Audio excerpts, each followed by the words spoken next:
내가 전생에 크게 빚진 게 있는데 이번 생에 이걸로 갚았다. 또 이런 가르침이 실제로 우리 불법에선 전해져 내려오거든요. 그래서 옛날에는 농경 문화였잖아요. 그러다 보니까 빚을 지어놓고 갚질 못하면 그 집에 소로 태어났다. 근데 여기 재밌는 법칙이 하나 있어요. 빚을 많이 지을수록 튼튼한 소로 태어난대요. 이게 나와요. 왠지 알겠죠? 그냥 뼈가 쇠 빠지도록 그냥 혓바닥이 빠지도록 그 집에 일을 해줘야 되는 거예요. 차라리 약하게 태어나면 약하게 태어나면 몇 번 일해주다가 그냥 몸 바꿀 수도 있는데 빚을 오라지게 많이 받으면 엄청나게 튼튼한 소로 태어나서 엄청나게 갚아야 된다는 거예요. 예. 그래서 예전에 우리나라를 히트한 엄청난 영화 중에 할아버지와 소의 우정에 대한 영화가 있었어요. 그 소가 기억이 안 나는데 평균 수명보다 2배를 더 살고 있는 거예요. 엄청 오래 살았어요. 평균 수명보다 훨씬 오래 산 소인데 그렇게 늙은 소인데도 하루도 쉬지 못하고 농사를 짓는 거잖아요. 저는 그 영화를 보면서 사람들은 할아버지와 소의 우정에 대해서 부각했지만 저는 스님이니까 보면서 무슨 생각을 했냐면 저 소가 얼마나 전생에 빚을 졌길래 저 할아버지한테 얼마나 빚을 졌길래 이번 생에 저렇게 저걸 갚고 저렇게 살아가나 이렇게 또 제가 굉장히 가슴 아팠던 사연이 있었습니다. 그래서 세상에는 빚지고는 못 사는 겁니다. 그래서 어떤 분들이 스님 사기꾼들 잘만 살대요. 아니죠. 불교는 전생, 현생, 내생이잖아요. 그러니까 현생에 이번 생에 사기친 거는 이번 생에 내가 죄를 안 받는 것 같아도 언제라도 다 받는다. 다음 생에라도 다 받아요. 이건 어쩔 수가 없습니다. 그래서 사람들이 이 윤회라는 걸 믿고 인과응보를 믿고 내가 지은 업은 반드시 내가 받는다는 걸 믿으면 이 세상에 죄를 저지를 사람이 없을 텐데 근데 그런 사람들이 그렇게 사람들이 잘 믿지를 못해요. 왜 믿지를 못하냐? 우리 불교에서는 업장이 두꺼워서 그렇다. 무엇이 두꺼워서 그렇다? 업장이 두꺼워서 그렇다라고 표현을 합니다. 그래서 제 아시는 불자님들이 이제 이거 소나무 이제 광팬들이 계세요.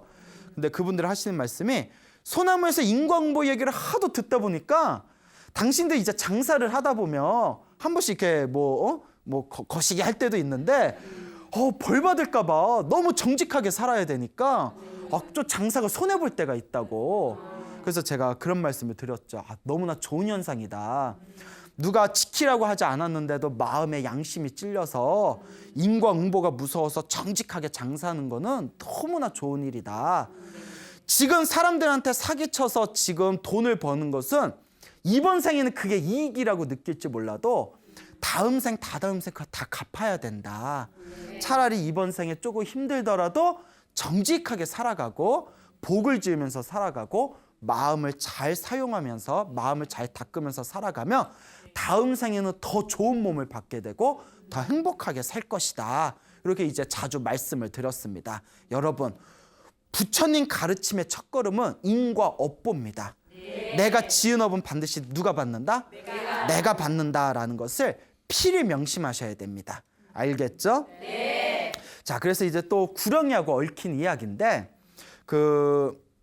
예전에 지금은 한 10년 전에 거의 한 20년 다 됐죠? 거의 20여 년 전에 세상을 떠나신 해인사 지조감의 일타 스님이라는 큰 스님이 계셨어요. 근데 일타 스님 오래된 신도님이 겪으셨다는 이야기인데 요 신도분께서 이제 지금은 아마 세상을 떠나셨을 거예요. 노보살님이 워낙 연세가 많이 드셔서 아주 지체 높은 양반집 가문의 여식이셨대요. 따님이셨는데 이분이 또 시집을 갈 때도 아주 그냥 역사와 유서가 깊은 아주 떵떵거리는 양반집에 또 시집을 가셔가지고 그렇게 이제 아들, 딸 잘 낳은 아주 그냥 의리의리한 그런 가문에 시집을 가신 보살님이 계시는데 이 노보살님이 한 가지 안타까운 사연이 있습니다.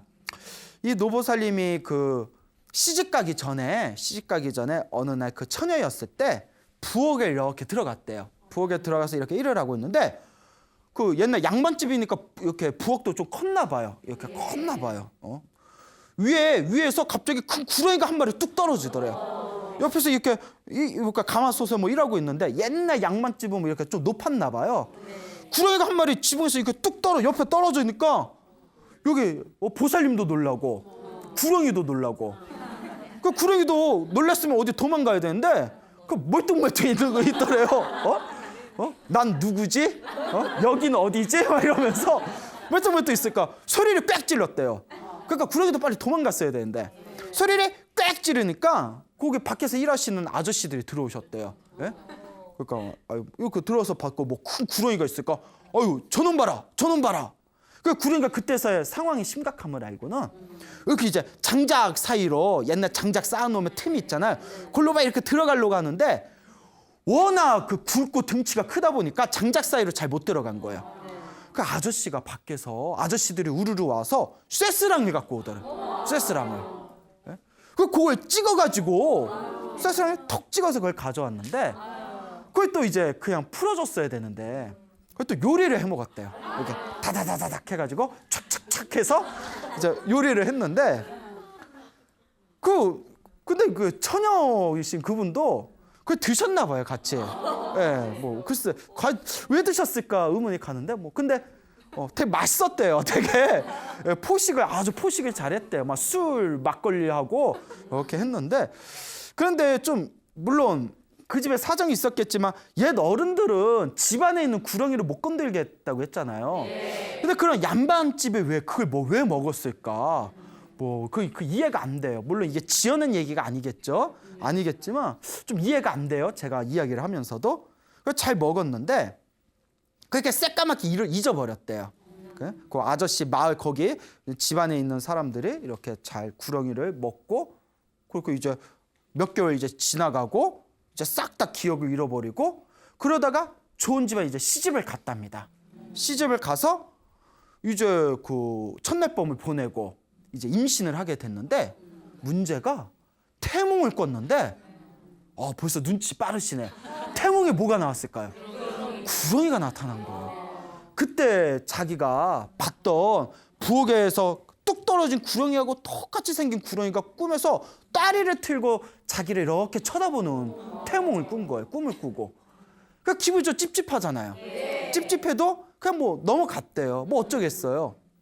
그런데 아들을 낳았는데 아들이 너무 잘난 거예요. 아들이 너무 잘난 거예요. 똑똑하고 왜 잘났다는데 웃겨요? 예.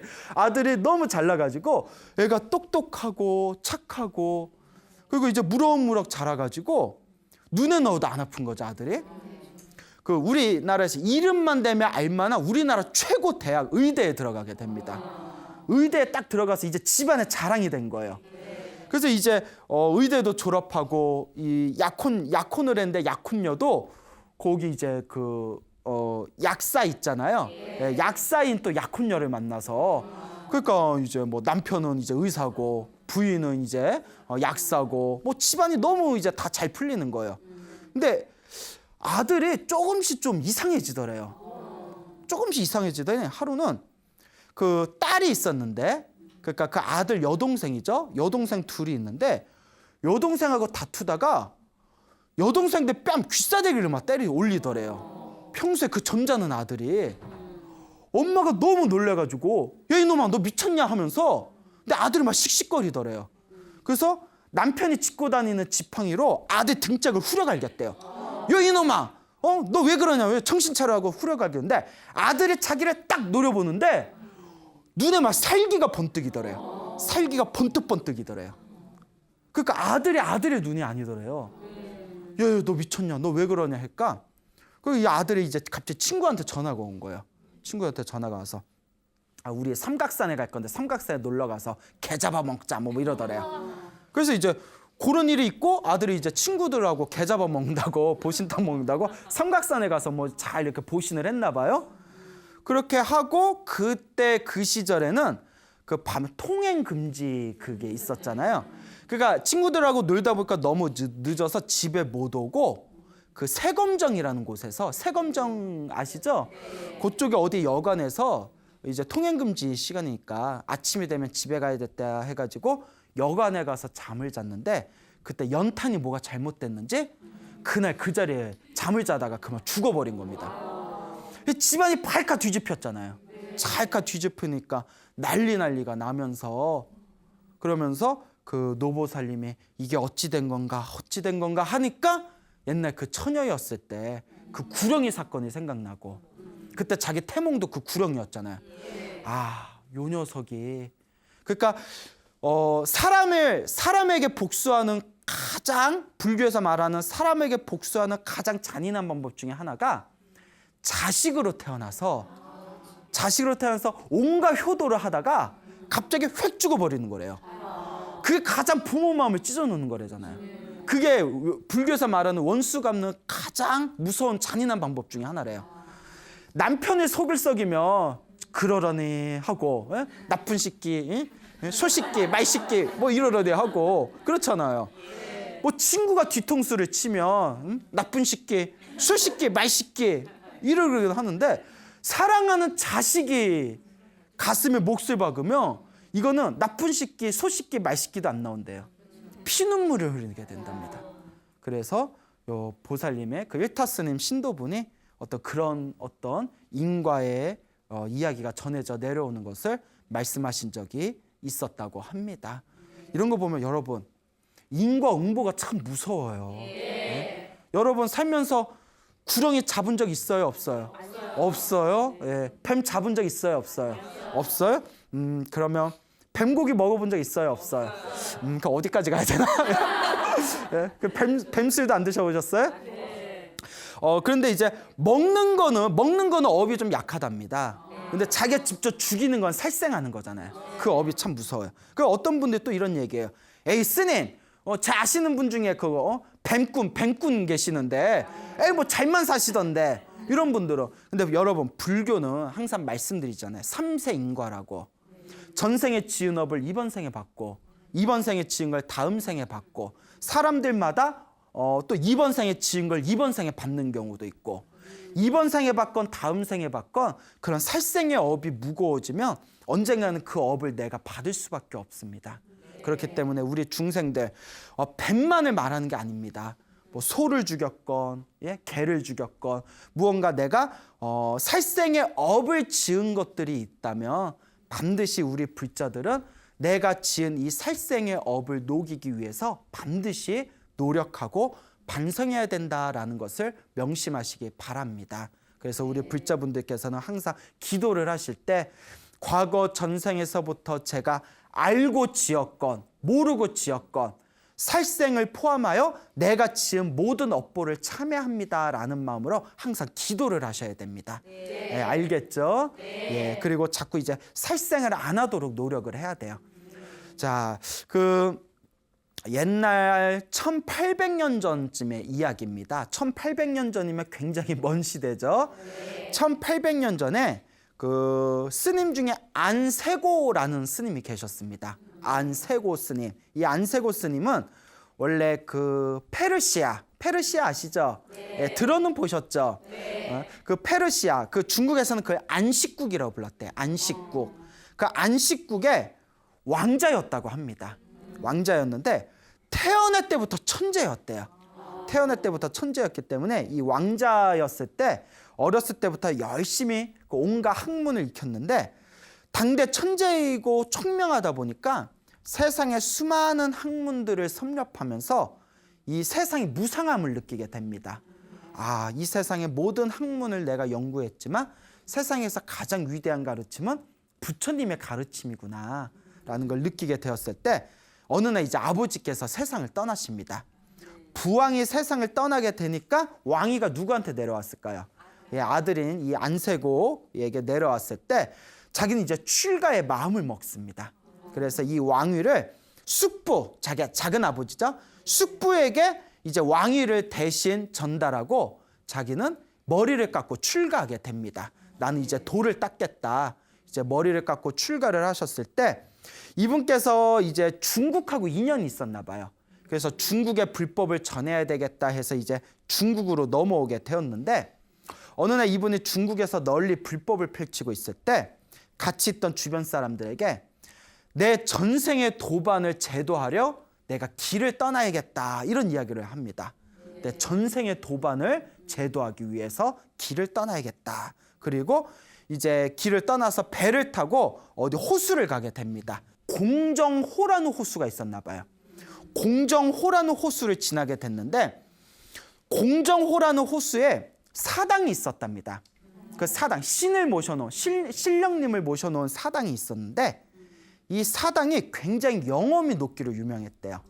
그래서 뱃사람들이 항상 그 호수를 지날 때 공정호에 있는 호수에서 이렇게 그 사당에서 기도를 올리며 꼭 영험이 있었다고 합니다. 그래서 이제 사람들이 거기다가 이제 영험을 얻으려고 막 돈도 갖다 놓고 비단도 갖다 놓고 귀한 보배 같은 걸 갖다 놨겠죠. 그래서 사당이다 보니까 가끔가다 나쁜 마음을 품는 사람들이 사당에서 부정한 짓을 하거나 사당에 올려놓은 공약물을 이렇게 집어가며 배가 가다가 난파가 돼버리더라고요. 배가 막 거꾸러지고 물에 막 휩쓸려 버리고 이러다 보니까 사람들 사이에서 그 사당이 굉장히 영험 있는 곳이다 이렇게 오랫동안 소문이 나게 됐습니다. 근데 어느 날 이제 그 공정호에 이 안세고 스님이 배를 타고 수많은 뱃사람들하고 큰 배를 타서 그 공정호를 지나가는데 공정호에 지나갈 때마다 항상 뱃사람들을 거기서 이제 간단하게 기도를 올리는 게 신령님한테 기도를 올리는 게 거기에 어떤 문화였나 봐요. 풍습이었나 봐요. 뱃사람들이 손님들 요 공정호 사당이 워낙 영험이 있어서 잠시 우리가 기도를 좀 올리고 가겠습니다. 이러고 잠시 멈춰서 이렇게 사람들이 기도를 올리는데 갑자기 신령의 목소리가 들리더래요. 그 배에 타고 있는 스님을 사당 안으로 모셔라 하는 소리가 쩌렁쩌렁 울리더랍니다. 사람들이 놀래가지고 야 이게 웬일이야? 그래서 이제 스님이 혼자 쓱 들어갑니다. 스님이 쓱 들어가니까 사당 안에서 이제 목소리만 들리는 거예요. 목소리가 스님 저를 아시겠습니까? 이러는 거예요. 그 스님이 내가 어떻게 알아? 그렇잖아요. 누구십니까? 이러니까 스님 저는 스님과 전생의 도반이었습니다. 전생의 도반이었기 때문에 제가 전생에 복을 많이 짓고 사람들에게 베푸는 보시를 많이 해가지고 제가 이번 생에 신령으로 이렇게 태어나게 되었습니다. 근데 스님 제가 전생에 화를 너무 많이 내고 사람들한테 분노를 많이 일으킨 그런 좋지 못한 어떤 습관이 있었기 때문에 이번 생에 제가 신령으로 태어났는데 흉한 모습으로 태어나게 되었습니다. 그래서 제가 이제 수명이 얼마 남지 않았는데 제가 이번 생에 세상을 떠나게 되면 다음 생에 나쁜 곳에 태어날까 봐 겁이 납니다. 스님 전생의 인연을 생각해서 부디 저를 제도해 주십시오라고 이제 그 안세고 스님한테 이야기를 하는 겁니다. 그 안세고 스님이 가만히 있다가 아니 그 부탁을 하려면 모습을 드러내야지 모습은 드러내지 않고 왜 그렇게 말로만 이야기를 하냐. 그러니까 그 신령이 하는 얘기가 제 모습이 너무 흉해가지고 놀랄까 봐 걱정이 돼서 모습을 드러내지 않는 겁니다. 아니다. 모습을 드러내거라 하니까 갑자기 쉬쉬쉬 하는 소리가 들리더니 싹 나타나는데 눈치도 빠르네. 길다란 이무기가 나타난 거예요. 이무기가. 자, 여기서 중요한 게 있습니다. 불교에서는 어떤 존재들이 뱀으로 태어난다고 했어요? 아까? 예, 화를 많이 내면 독사로 태어난다 그랬잖아요. 근데 요 안세고 스님의 도반이 뭐라고 했어요? 전생에 복을 많이 지어서 무엇으로 태어났지만 신령으로 태어났지만 사람들한테 화를 잘 내는 습관 때문에 어떤 모습을 받았다? 흉한 모습을 받았다. 그 흉한 모습 뭘 받은 거죠? 이무기의 모습을 받은 거예요. 그러니까 그 이무기에게 이렇게 불법을 설합니다. 이무기야 하면서 이렇게 불법을 설하니까 요 뱀이 이제 눈물을 뚝뚝 흘리면서 스님 제 앞으로 보시되어진 수많은 보배들이 있습니다. 이 보배를 가지고 저를 위해서 크게 법회를 열고 저를 위해서 천도를 올려주십시오라고 부탁을 하면서 이무기가 씩씩씩 거리면서 사라졌다고 합니다. 그래서 이제 안세고 스님이 그 약속을 했으니까 그 보배를 그 사당에 모셔져 있는 그 보배를 싹 이렇게 가져와서 배를 타고 떠나는데 배를 타고 떠나는 뒷모습에 그 사당에 있는 큰 이무기가 다 나타나가지고 떠나는 배를 이렇게 이렇게 뒤에서 이렇게 배웅을 해줬답니다. 그러니까 배 안에 있던 수많은 사람들이 그 모습을 보고 놀라워하더라라는 그런 기록이 있습니다. 어쨌거나 이제 다시 육지에 도착한 그 안세고 스님이 사당에서 가져온 보배로 절을 하나 짓습니다. 그 절 이름이 동사라는 절이에요.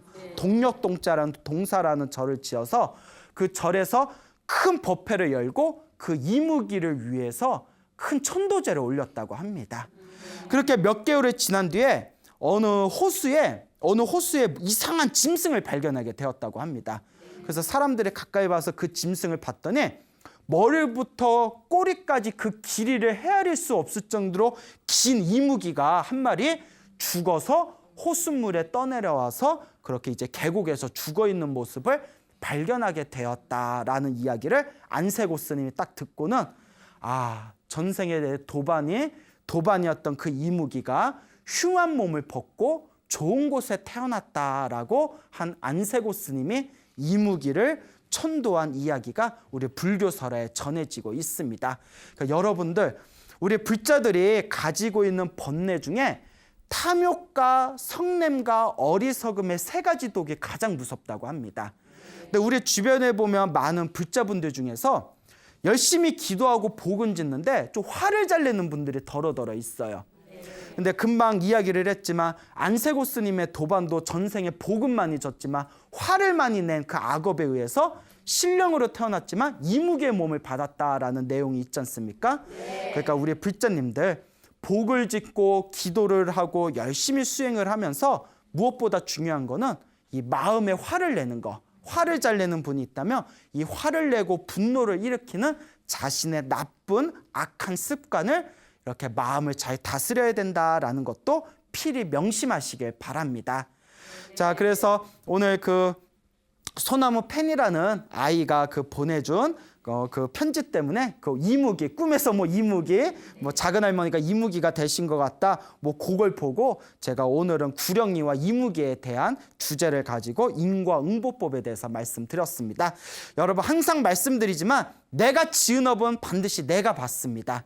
그러니 부처님의 가르침을 잘 닦아 나가시는 우리 불자분들께서는 자신의 지은 인과 업보의 무서움과 그 엄중함에 대해서 냉정한 마음을 가지시고 항상 악업을 소멸하고 선업을 짓는 그런 아름다운 불자의 삶을 살아가도록 노력하시기 바랍니다. 여러분, 행복해지고 싶습니까? 네. 행복한 삶을 창조하고 싶습니까? 네. 복을 지으십시오. 선업을 지으십시오. 공덕을 쌓으십시오. 복과 선업과 공덕의 힘이 여러분들을 진정한 행복의 길로 이끌어 줄 것입니다. 여기서 마치겠습니다. 소중한 나.